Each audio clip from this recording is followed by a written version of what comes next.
Good morning, students. Today is 23rd of April 2021.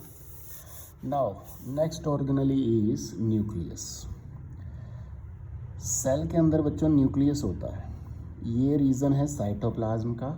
ये cell membrane है जिसके बारे में आप पढ़ चुके हो. ये है plasma membrane, nuclear membrane.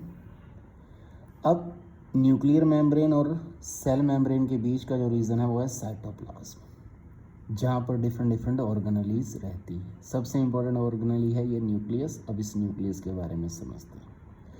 Nucleus जो सिस्टम दिखाई देता है, इसके अंदर क्रोमेटिन मटेरियल रहता है, थ्रेड लाइक स्ट्रक्चर रहता है.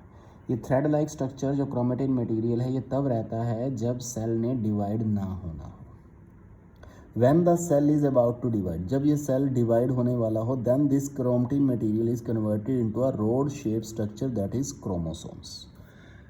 न्यूक्लियस भी वो चीज़ है जो क्रोमोसोम्स के अंदर अपने आप कन्वर्जन दे देता है जब वो डिवाइड होना शुरू हो जाता है. ये रोड शेप स्ट्रक्चर बन जाता है और जिसके ऊपर जीन्स रहते हैं. जीन्स इनहेरिटेंस सिस्टम होता है, यानी कि नेक्स्ट जनरेशन के अंदर जो करैक्टर जाते हैं वो हमारे क्रोमोसोम्स के थ्रू ही जाते हैं. यानी जीन्स ही वो चीज़ है जो डीएनए के थ्रू ट्रांसफ़र करता है करैक्टर्स को पेरेंट्स से उनके ऑफस्प्रिंग यानी चिल्ड्रंस के अंदर. तो न्यूक्लियस के अंदर हम यही सिस्टम देखते हैं कि किस तरह से सेल अगर डिवाइड होने वाला है तो वो क्रोमेटिन मटेरियल कन्वर्ट हो जाएगा रोड शेप स्ट्रक्चर के अंदर. ठीक है. अब इस सिस्टम के अंदर हम एक नया सिस्टम देखते हैं जिसे हम बोलते हैं न्यूक्लियोइड्स. न्यूक्लियोइड्स क्या होता है? जब सेल के अंदर पुअर डिफाइंड सिस्टम हो, सेल पुअरली डिफाइंड सिस्टम हो, उसके अंदर सिर्फ न्यूक्लिक एसिड हो, तो वहाँ होता है न्यूक्लियोइड सिर्फ. जैसे बैक्टीरिया वगैरह के अंदर, जिसके अंदर हम ये कहते हैं कि उसका कोई मेम्ब्रेन वगैरह प्रॉपर नहीं है, वेल डिफाइंड नहीं है. वो नॉट वेल डिफाइंड यानी पुअरली डिफाइंड वाला जो सिस्टम आता है वो प्रोकैरियोटिक सेल के अंदर काउंट होता है. प्रोकैरियोटिक सेल यानी nuclear region is poorly defined due to the absence of nuclear membrane. Covering होती नहीं है, पुअरली डिफाइंड है. Such undefined nuclear region containing only nucleic acid. ये रीजन के अंदर सिर्फ क्या होता है? Nucleic acid. ठीक है.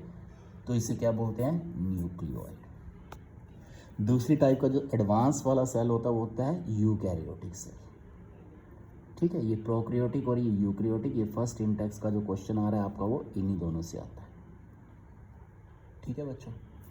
अब सेल ऑर्गेनेलीज के अंदर डिफरेंट ऑर्गेनेलीज हैं. जैसे साइटोप्लाज्म है. साइटोप्लाज्म क्या होता है? जैसे अभी आपको बताया था कि ये सेल मेम्ब्रेन और न्यूक्लियर मेम्ब्रेन के बीच का जो रीजन होता है ये साइटोप्लाज्म है.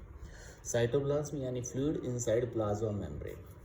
When different cell organelles lie, where different cell organelles lies, उसे बोलते हैं साइटोप्लाज्म. और सेल ऑर्गेनेलीज कौन कौन सी होती हैं? R S C R, Golgi apparatus, mitochondria, vacuoles, lysosomes, plastids, ये सारा कुछ होता है जो सेल ऑर्गेनेलीज होती है. इन ऑर्गेनेलीज के अंदर अब सबसे पहले हम पढ़ते हैं एंडोप्लाज्मिक रेटिकुलम क्या है. ये दो टाइप का होता है. एंडोप्लाज्मिक रेटिकुलम आर और एस सी आर यानी रफ एंडोप्लाज्मिक रेटिकुलम और स्मूथ एंडोप्लाज्मिक रेटिकुलम. रेटिकुलम के अंदर बेसिकली हम क्या देखते हैं? रेटिकुलम ऐसा सिस्टम होता है जिसके अंदर हम ये देखते हैं कि मटेरियल्स को कौन सप्लाई कर रहा है, कहाँ कर रहा है. न्यूक्लियस से साइटोप्लाज्म तक आने का जो सिस्टम होता है वो एंडोप्लाज्मिक रेटिकुलम का ही करता है. ठीक है. अलग अलग जगह पर पहुंचाने का काम एंडोप्लाज्मिक रेटिकुलम करता है. इसके दो पार्ट होते हैं. एक होता है आर, रफ एंडोप्लाज्मिक रेटिकुलम. इसको रफ क्यों कहा जाता है? क्योंकि जो ये आर होता है इसके ऊपर ये जो बिंदु बिंदु देख रहे हो ना, डॉट डॉट डॉट, ये एक्चुअल में राइबोसोम्स होते हैं जो प्रोटीन सिंथेसाइज करते हैं. इसकी वजह से ये रफ सा बन जाता है. जैसे इसके ऊपर सरफेस ऐसा रफ सा हो जाता है इन डॉट्स की वजह से. डॉट्स क्या है? राइबोसोम्स हैं. तो इसलिए इसको रफ एंडोप्लाज्मिक रेटिकुलम्स बोलते हैं. ये राइबोसोम्स करते हैं. राइबोसोम्स करते क्या हैं? ये प्रोटीन मैन्युफैक्चरिंग करते हैं. और जो ये प्रोटीन वगैरह बनाता है उसे ईआर ही, जैसा भी आपको बताया, साइटोप्लाज्म से न्यूक्लियस या अदर ऑर्गेनेलीज के ऊपर ट्रांसफ़र करता है. दूसरी तरफ स्मूथ एंडोप्लाज्मिक रेटिकुलम क्या करता है? वो फैट और लिपिड्स बनाता है. फैट लिपिड्स वगैरह जैसे कि ये मेम्ब्रेन जिससे ये बना हुआ है वो फैट लिपिड्स वगैरह से ये यही एस की ही मैन्युफैक्चरिंग होती है जिससे कि मेम्ब्रेन बनता है. इस सिस्टम को क्या बोलते हैं? Membrane biogenesis. ये 1 मार्क्स के अंदर भी आपसे पूछा जा सकता है। ये मेम्ब्रेन जेनेसिस वाला सिस्टम क्या है, जिसके अंदर हम ये देखते हैं कि ये जो ये कवरिंग बनाता है, ये कवरिंग इन्हीं फैट लिपिड्स वगैरह से बनते हैं जो SCR बनाते हैं।